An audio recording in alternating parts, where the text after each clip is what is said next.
Hello，我係文地，本地一位叫做自由寫畫人啦。工作就係畫下啲幾格漫畫，同埋寫一啲生活嘅小文章。其實8年前我都仲係一個打工仔嚟嘅，咁係喺雜誌度工作嘅。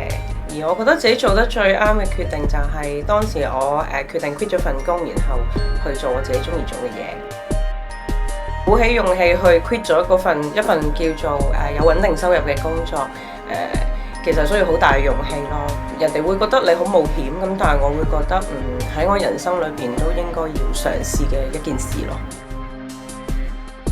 所有嘅時間同埋心力去做我喜歡做嘅嘢，咁我覺得好開心咯。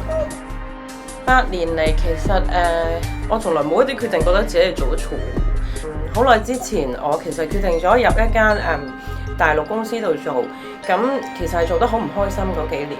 咁但係其實過後你再睇返，其實呢個決定亦都有佢嘅一啲好處。我喺嗰陣時，我係睇到好多好得意嘅嘢，我學到好多嘢，我攞到好多畫公仔嘅靈感，有好多 idea 可能都係返嗰幾年嘅一啲好得意嘅經歷度攞到嘅。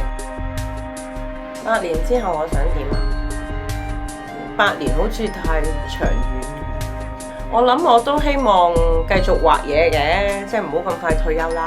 而家啲人呢，其實日日返工放工，跟住社會又有好多怨氣，咁我好希望其實未來我都繼續可以用我自己嘅小漫畫去令到大家開心啲去面對生活。